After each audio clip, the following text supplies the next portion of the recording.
There is a specific moment when everything in your life begins to organize itself.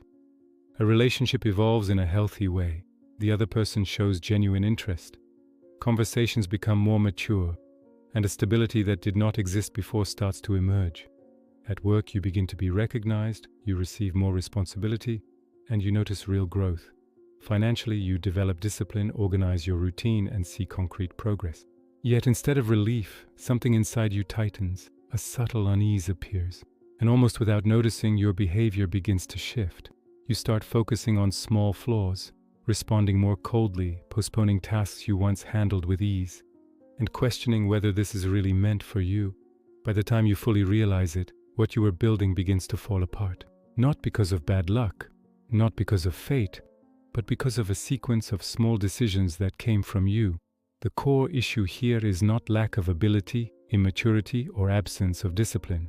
Neuroscience shows that, in many cases, what is happening is the activation of deeply rooted brain mechanisms related to predictability, identity, and emotional regulation. The human brain does not prioritize happiness above all else. It prioritizes survival.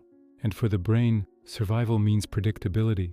Structures such as the amygdala and threat detection circuits do not perfectly distinguish between immediate physical danger and a significant change in life circumstances.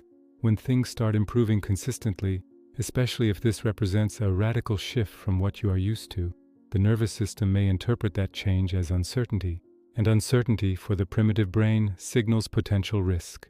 If you grew up in environments marked by instability, constant criticism, rejection, or emotional unpredictability, your nervous system learned that this was normal territory. Even if it was uncomfortable, it was predictable. When life begins to offer stability, respect, or recognition, the brain does not automatically register this as safety. It registers it as unfamiliar. And what is unfamiliar requires adaptation, internal reorganization, and above all, revision of identity.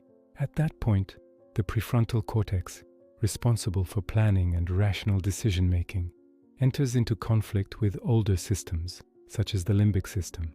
While the rational mind recognizes that the situation is positive, emotional circuits may activate alert responses. Heart rate may subtly increase, self-critical thoughts may intensify, doubts may grow louder. This physiological activation can be misinterpreted as a sign that something is wrong, when in reality it is simply the brain reacting to expansion.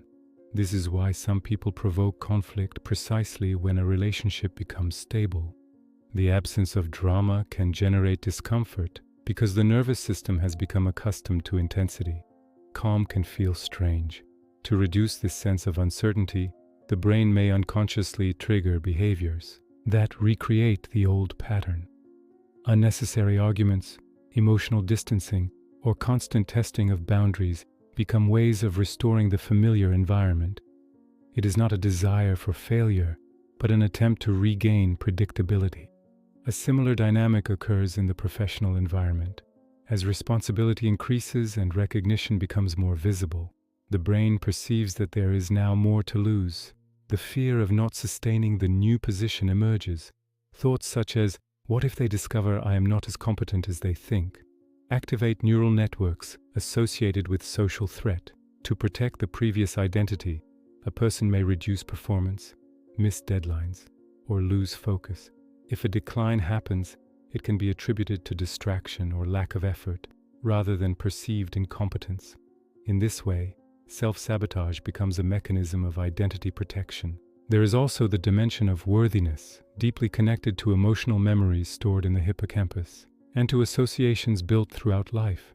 If at some point the belief was internalized that good things do not last, or that you are not deserving of stability, the brain will seek coherence between external reality and that internal narrative. When reality begins to contradict the belief, cognitive tension arises. Sabotaging progress reduces that tension because it restores consistency with the old story. The pattern is consistent: movement toward growth followed by withdrawal, construction followed by implosion, progress followed by self-destructive behavior. Over time, this cycle strengthens neural networks associated with the identity of someone who can never maintain anything. Neuroplasticity reinforces whatever is repeated, whether constructive or destructive. From a biological perspective, when you approach something that can elevate your standard of living or self-worth. The brain may activate the stress response system in a way similar to how it would respond to a concrete threat. The body enters a state of alert. If you are not aware of this process, the physiological activation will be interpreted as evidence that the situation is dangerous. To relieve the discomfort, sabotaging behavior emerges as a quick way to restore internal balance. People who destroy what begins to go well do not hate success. They do not feel safe in it. Their nervous system was not trained to sustain prolonged stability, and maintaining stability requires something rarely discussed: tolerance for calm. The absence of chaos removes external distractions and forces confrontation with one's own identity, insecurities, and deeply rooted beliefs. For a brain conditioned to survive in turbulence, calm can be interpreted as vulnerability. Change begins with neural awareness. The first step is not immediate behavioral transformation, but recognizing the exact moment when the thought appears that something is too good to be true. Instead of acting impulsively, it is essential to allow the nervous system to regulate. Intentional pauses, conscious breathing, and reflective awareness help the prefrontal cortex regain control, reducing the influence of automatic limbic responses. It is also necessary to reconstruct the internal narrative about worthiness and identity. The brain is plastic and reorganizes itself through repetition and consistent experience. Sustaining something positive long enough creates new neural associations between stability and safety. This requires tolerating the initial discomfort without destroying what is being built. Maintaining something good demands greater neural maturity than merely surviving chaos. It requires facing the fear of loss without provoking it. It requires allowing your identity to evolve.